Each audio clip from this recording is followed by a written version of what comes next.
Bismillahirrahmanirrahim. Assalamualaikum warahmatullahi wabarakatuh.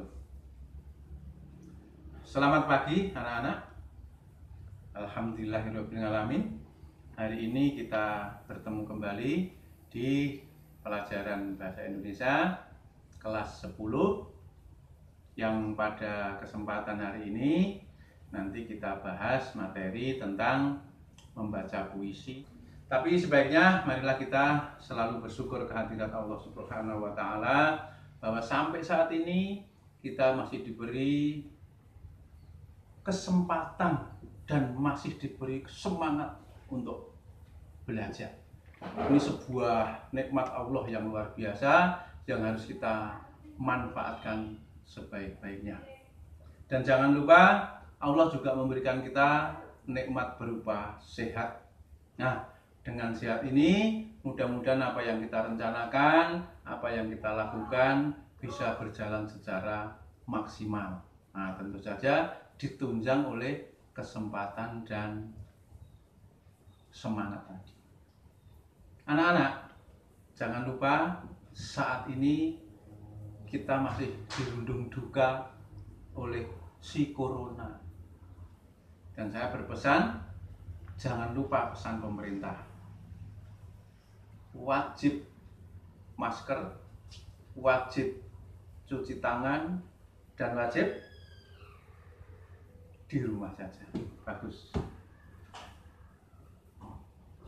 Sebelum acara materi kita bahas bersama, perlu saya sampaikan dulu KD yang akan kita kuasai.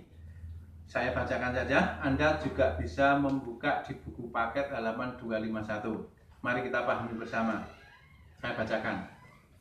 Setelah mempelajari materi ini, siswa atau kamu diharapkan mampu: 1. Membacakan puisi dengan memperhatikan vokal, ekspresi, dan intonasi yang tepat. Baiklah anak-anak, perhatikan penjelasan saya tentang teori bagaimana membacakan sebuah puisi. Ketika kita akan membacakan sebuah puisi, ada beberapa hal yang perlu diperhatikan. Dengarkan baik-baik, saya jelaskan sehingga nanti ketika Anda sudah paham, Anda bisa mempraktikkan membaca puisi. Yang pertama, Anda harus paham rima dan irama puisi. Apakah rima dan irama puisi itu? Maaf, untuk kesempatan hari ini saya tidak akan menerangkan secara panjang lebar. Buka saja di Google, apa itu rima, apa itu irama. Hanya saya akan menegaskan singkatnya bahwa rima dan irama puisi adalah cepat lambat dalam membaca puisi, sehingga menjadi berbeda ketika kita membaca puisi dengan kita membaca teks berita. Nah, mungkin Anda sudah mengetahui bagaimana seorang penyiar radio, penyiar televisi membacakan teks berita dan seorang pembaca puisi membacakan puisi. Pasti jelas berbeda. Nah, itu dipengaruhi karena adanya rima dan irama. 1. Hal yang kita perhatikan ketika kita akan membaca puisi yang kedua adalah artikulasi. Apakah artikulasi itu? Artikulasi adalah kejelasan pengucapan huruf dan vokal dalam membaca puisi. Jadi kalau orang Jawa mengatakan ora oleh pelo, ora oleh cedal.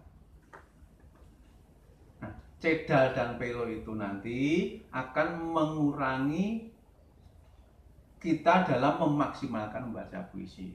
Jadi A, B, C, D dan seterusnya itu jelas. A, I, U, E dan seterusnya itu menjadi jelas.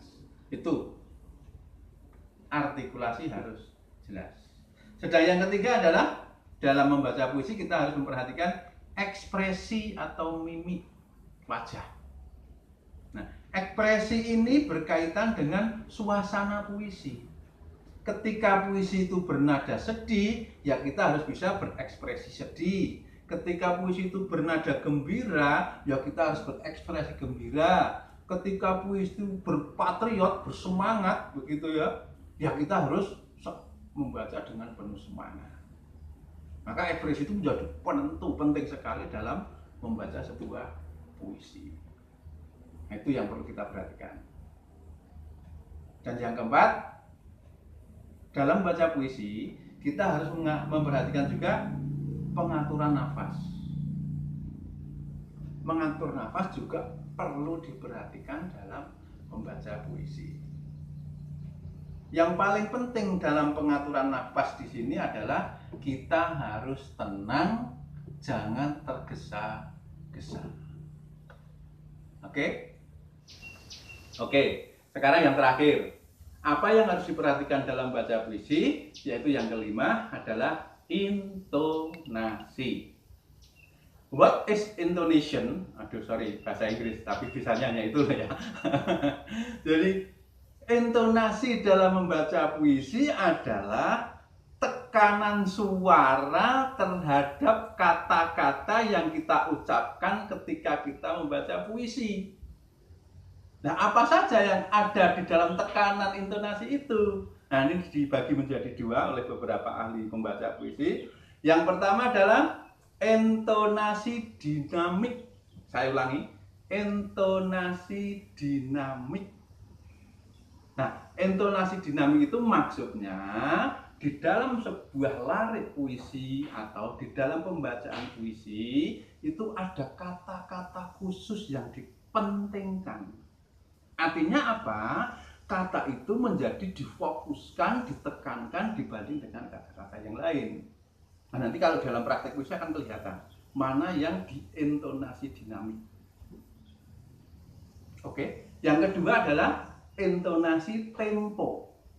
Nah, intonasi tempo ini ada kata-kata dalam bacaan puisi tersebut yang perlu dilambatkan atau perlu dicepatkan. Oke, mungkin Anda agak kabur menerima teori begini, tapi insya Allah ketika nanti Anda membaca puisi atau mendengarkan pembacaan puisi bersama teman Anda didiskusikan akan ketahuan. Oh, ini loh ini loh dinamik intonasi, ini loh tempo intonasi. Oke, sampai di sini paham? Ada yang ditanyakan? Oke, bagus. Saya hanya percaya pada Anda loh anak-anak ya. Karena orang Jawa mengatakan itu begini. Meneng ki berarti mudeng. Ning nek meneng ra mudeng jenenge, nah saya ngomong kowe lho ya, jenenge gendeng. Oke, itu guyon saja lah, enggak masalah. Baik anak-anak yang saya hormati, saya cintai dan saya banggakan. Sekarang saya akan mencoba membacakan sebuah puisi. Dan puisi ini sebenarnya nanti akan berkait dengan KD kita yang kedua tentang musikalisasi puisi. Oke, dengarkan baik-baik. Akan saya coba. Kalau Anda kepengen menyimak boleh dibuka buku paketnya halaman 256. Oke, saya tunggu, silahkan dibuka. Nanti kita baca bersama-sama. Oke, sudah siap? Dengarkan. Oke, sebelum saya bacakan, puisi ini pernah dimusikalisasikan oleh penyanyi terkenal Indonesia saat itu, tapi sekarang sudah almarhum, namanya Chrisye. Dibuat oleh tokoh puisi Indonesia, yaitu Bapak Taufik Ismail. Ketika tangan dan kaki berkata, akan datang hari, mulut dikunci, kata tak ada lagi. Akan tiba masa, tak ada suara dari mulut kita. Berkata tangan kita tentang apa yang dilakukannya. Berkata kaki kita kemana saja dia melangkahnya. Tidak tahu kita bila harinya tanggung jawab tiba. Robbana, tangan kami, kaki kami, mulut kami, dan mata hati kami luruskanlah, kukuhkanlah di jalan cahaya yang sempurna. Mohon karunia kepada kami, hamba-Mu yang hina. Oke, terima kasih. Baik, anak-anak, jadi itu tadi contoh pembacaan puisi, ya tanda petik sebisa saya, tapi saya sudah mencoba. Kemudian sebagai penutup perjumpaan pada kesempatan hari ini, tugas yang harus Anda laksanakan adalah tolong Anda nanti di rumah mencoba mencari satu contoh judul puisi yang Anda suka saja ya, tidak harus yang berat-berat gitu. Terus kemudian dicoba untuk dipraktekkan, dibaca berdasarkan yang tadi saya terangkan 1 sampai 5 tadi. Khusus anak-anak yang sudah praktek, nanti hasilnya bisa dikirim ke WA saya. Nah, kalau memang layak, nanti menjadi nilai plus untuk Anda. Ingat ya, silakan coba, nanti kirim ke WA saya, akan saya baca, akan saya lihat, nanti menjadi nilai tambah bagi mata pelajaran bahasa Indonesia. Bisa dipahami? Oke, terima kasih. Mari pelajaran hari ini kita tutup bersama dengan membaca Alhamdulillahirabbil alamin. Terima kasih atas perhatiannya. Kalau ada salahnya saya mohon maaf. Selamat belajar, tetap semangat, dan jangan lupa masker, cuci tangan di rumah saja. Sekian, assalamualaikum warahmatullahi wabarakatuh.